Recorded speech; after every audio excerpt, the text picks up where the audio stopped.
Triple R trading company. எங்களிடம் பாக்கு மட்டை தயாரிக்கும் மிஷின் கிடைக்கும். அதற்கான ரா மெட்டீரியல்ஸையும் வருடம் முழுதும் நாங்களே சப்ளை செய்து வருகிறோம். நீங்கள் செய்யும் தட்டுகளை நாங்களே எடுத்துக்கொள்கிறோம். அதற்கான லோன் வசதியும் செய்து தருகிறோம். இன்றைக்கி நம்ம பார்க்க போகிற செலிப்ரிட்டி சன் டிவியில் டெலிகாஸ்ட் ஆகி இப்போது பரபரப்பாக போயிட்டுருக்க சிங்கப்பெண்ணே சீரியலோட ஹீரோயின் சிஸ்டரான கோகிலாவை பற்றி தான். இவங்கள பற்றின ஃபுல் டீட்டெயில்ஸ் தெரிஞ்சுக்கிறதுக்கு முன்னாடி சேனலை சப்ஸ்கிரைப் பண்ணாதவங்க மறக்காமல் சப்ஸ்கிரைப் பண்ணிக்கோங்க. அப்போ தான் நாங்கள் போடுற வீடியோஸோட நோட்டிஃபிகேஷன் உங்களுக்கு வந்து சேரும். வாங்க வீடியோக்குள்ளே போகலாம். இவங்களோட உண்மையான பெயர் நிவேதா. இவங்கள வந்து நம்ம எங்கேயோ பார்த்துருக்கோமே அப்படின்னு மட்டும் மைண்டு ரிஜிஸ்டர் ஆகும். ஆனால் எங்கே பார்த்துருக்கோம் அப்படின்னு டக்குன்னு இதாகாது. இவங்க நம்ம திருப்பத்தூரில் 1999ஆம் ஆண்டு ஏப்ரல் மாதம் 5ஆம் தேதி பிறந்திருக்கிறாங்க. இவங்க அப்பா பெயர் ரவி. இவங்களுக்கு ஒரு அக்கா இருக்காங்க. அக்கா பெயர் திவ்யா. ஒரு தம்பி இருக்கிறாங்க. இவங்க தன்னோட பள்ளி படிப்பை ஸ்ரீ விஜயா சாந்தி ஜெயின் மெட்ரிக் ஸ்கூலில் தான் படிக்கிறாங்க. ஃபுல் 12th வரைக்குமே அங்கே தான் படித்து முடிக்கிறாங்க. அதுக்கப்புறம் இன்ஜினியரிங் கோர்ஸ் எடுத்து வழக்கம் போல் எல்லாரும் பண்ணுற மாதிரி இவங்களும் இன்ஜினியரிங் கோர்ஸ் எடுத்து படிக்கிறாங்க. தன்னோட அக்காவோட சப்போர்ட்டோட தான் படிக்கிறாங்க. நடு பிள்ளை அப்படிங்கிறதுனால வீட்லேயும் ரொம்ப செல்லமும் இல்லை, ரொம்ப ஹார்ஷாகவும் இவங்களை பேச மாட்டாங்களாம்.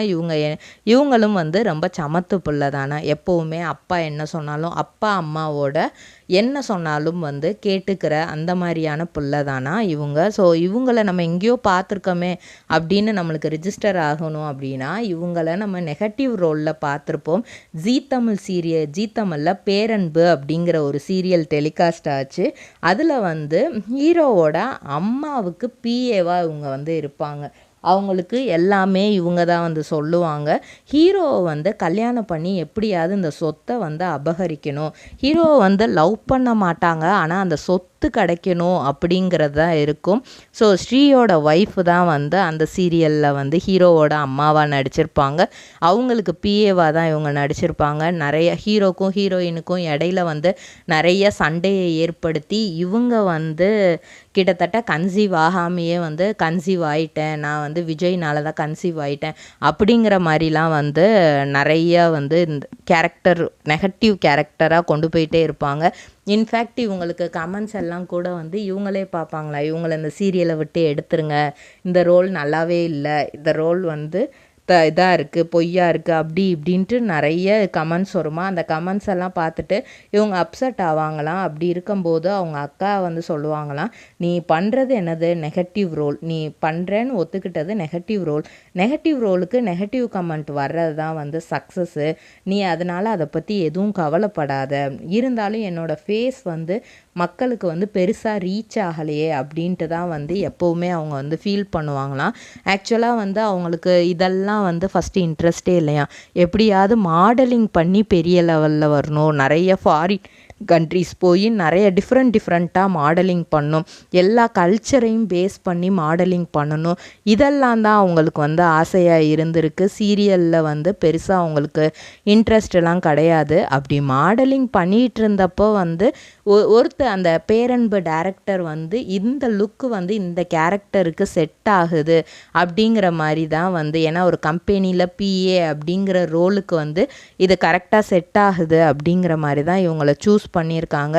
சின்ன ரோல் தான், ஆனால் கிட்டத்தட்ட சீரியல் பாதி வரைக்குமே இவங்க வருவாங்க.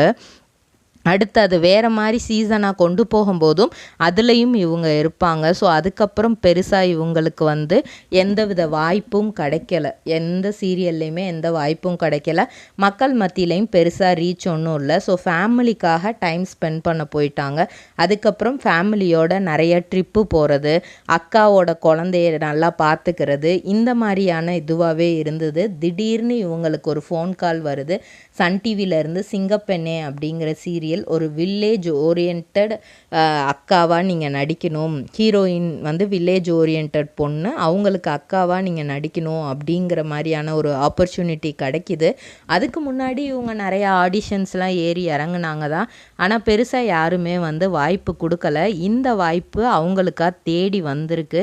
அப்படி அக்காவாக நடிக்கணும் அப்படின்னா முன்னாடி நடித்தது நெகட்டிவ் ரோல், அந்த மாதிரியே இதுவும் இருந்துருமா அப்படிங்கிற மாதிரி இவங்களுக்குள்ளேயே ஒரு கன்ஃபியூஷன். ஏன்னா பொதுவாக ஒரு சீரியல்னால் ஹீரோயினுக்கு அக்காவாக கொடுக்குறாங்கன்னா 2 பேரும் ஒரே கேரக்டரை லவ் பண்ணுற மாதிரி இந்த மாதிரியா வந்துருமோன்ட்டு இவங்களுக்குள்ளேயே நிறைய கன்ஃபியூஷன் இருந்துச்சான். அப்போது டேரக்டர் வந்து ஃபுல் ஸ்டோரியை வந்து இந்த மாதிரி சொல்கிறாங்க. அதுலேயுமே வந்து ஸ்டோரி சொல்லும்போது ஃபுல் கடைசி வரைக்கும் இவங்களுக்கு இம்பார்ட்டன்ஸ் இருக்கிற மாதிரியாக தான் டேரக்டர் வந்து ஸ்டோரி சொல்கிறாரு. ஆனால் சீரியல் ஸ்டார்டிங்கில் இவங்களுக்கான இம்பார்ட்டன்ஸ் அது இருந்தது. மக்கள் மத்தியில் கோகிலாவாக நல்லாவே ரீச் ஆனாங்க. ரொம்ப பாசமான அக்காவா, பொதுவாக அக்கா தங்கச்சி ஒரு வீட்டில் இருக்காங்க அப்படின்னா ரியாலிட்டியில் வந்து நிறைய சண்டைகள் நடக்கும். ஒரு டாம் அண்ட் ஜெர்ரி மாதிரி தான் இருப்பாங்க அப்படின்னா, ஆனால் இந்த அக்கா தங்கச்சி வந்து ரொம்ப பாசமான அக்கா தங்கச்சி. அக்கா வந்து தங்கச்சிக்கு வந்து அவ்வளோ ஒரு சப்போர்ட் பண்ணுவாங்க. ஈவன் வந்து தங்கச்சி வந்து சிட்டிக்கு போகணும் அப்படின்னு நினைக்கும் போது கூட அக்கா வந்து நான் எப்படி பிரிஞ்சு இருப்பேன் அப்படிங்கிறதுக்காக போக வேண்டாம் அப்படின்லாம் யோசிச்சாங்க. ஆனால் குடும்ப கஷ்டத்துக்காக போய் தான் ஆகணும் அப்படிங்கிற மாதிரியான அந்த ஸ்கிரிப்ட் போயிட்டு இருந்துச்சு. ஸோ கொஞ்ச நாள் வரைக்குமே ஒரு 1 இயர் வரைக்குமே அவங்க அக்கா கேரக்டர், அதாவது நிவேதா கேரக்டர், கோகிலா கேரக்டரை வந்து காமிச்சிக்கிட்டே தான் இருந்தாங்க. அதுக்கப்புறம் கொஞ்சம் கொஞ்சமாக அவங்களுக்கான இம்பார்ட்டன்ஸ் வந்து சீரியல்ல இருந்து குறைய ஆரம்பிச்சிச்சு. அன்பு ஆனந்தி, அதாவது ஹீரோயினுக்கான அந்த ரோல் வந்து அதிகப்படுத்த ஆரம்பித்தாங்க. இப்போது ஆனந்திக்கு வந்து திடீர்னு வந்து உடம்பு முடியாமல் போகுது.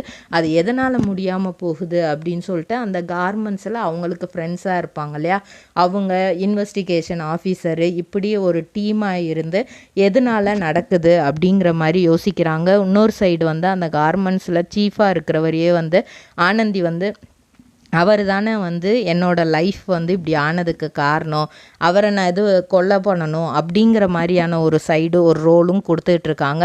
அன்புக்கு இதில் இப்போ ஆனந்திக்கு என்ன தான் நடக்குது அப்படிங்கிற மாதிரியே எதுவுமே புரியாமல் இருக்குது.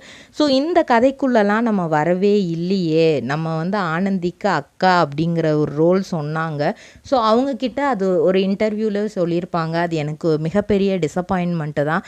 கொஞ்ச நாள் என்னை காமிச்சிட்டு அதுக்கப்புறம் வந்து அந்த இதுலேயே வந்து நான் இல்லை அப்படிங்கும்போது சன் டிவியில் ஒரு சீரியல் அப்படிங்கும்போது ரொம்ப ஆசையாக தான் அதை ஒத்துக்கிட்டேன். டேரக்டர் லாஸ்ட் வரைக்கும் இம்பார்ட்டன்ஸ் இருக்குன்னு சொன்னனால தான் ஒத்துக்கிட்டேன். ஆனால் இன்பிட்வீனில் என்னோடய கேரக்டருக்கு அந்த இடத்துல எந்தவித இம்பார்ட்டன்ஸுமே இல்லைங்கும்போது அது எனக்கு ரொம்பவே டிசப்பாயின்மெண்ட்டாக அமைஞ்சுது.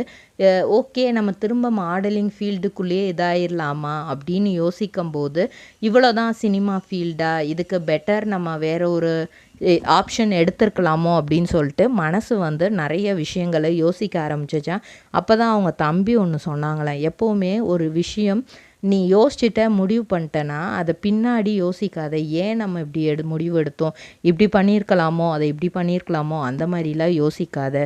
நீ சினிமாக்குள்ளே போகணும்னு முடிவு பண்ணிட்ட, மாடலிங்கில் இருக்கணும்னு முடிவு பண்ணிட்ட, அதை பெஸ்ட்டாக பண்ணு. சீரியலில் வாய்ப்பு கிடைச்சா பண்ணு, வாய்ப்பு கிடைக்கலைன்னா மாடலிங்கில் வாய்ப்பு கிடைச்சா அதை பண்ணு. அப்படி ரெண்டுமே கிடைக்கலையா உட்காந்து யோசி, இதில் நம்மளோட தப்பு என்ன, இன்னும் ஆடிஷன் நிறையா போகணுமா, இல்லை இன்னும் நம்மளோட பர்ஃபார்மன்ஸை இன்க்ரீஸ் பண்ணணுமா, ஸ்டேஜ் பர்ஃபார்மன்ஸை இன்னும் இன்க்ரீஸ் பண்ணணுமா, இது எல்லாமே அனலைஸ் பண்ணும்போது உனக்கு கண்டிப்பாக சக்ஸஸ் கிடைக்கும். எப்போவுமே வந்து சோர்ந்து போய் உட்காராத அப்படின்னு அவங்க தம்பி அட்வைஸ் பண்ணியிருக்கிறாங்க. அந்த டைமில் அவங்க அம்மாவும் அப்பாவும் வந்து நீ எதுக்குமே கவலைப்படாத, நீ ஜாலியாக உனக்கு எங்கெல்லாம் போகணுன்னு தோணுதோ நீ அதை என்ஜாய் பண்ணு, லைஃப்பை என்ஜாய் பண்ணு. லைஃப்பில் வந்து எல்லாமே ஒரு விதமான எக்ஸ்பீரியன்ஸ் தான், நீ எதையுமே வந்து பெருசாக எடுத்துக்கிறாத, எல்லாத்தையுமே ஒரு எக்ஸ்பீரியன்ஸாக அதிலிருந்து ஒரு விஷயங்கள் கற்றுக்கிறதுக்கு மட்டும் எடுத்துக்கோ அப்படின்னு சொல்லிட்டு அவங்களும் சப்போர்ட் கொடுக்குறாங்க.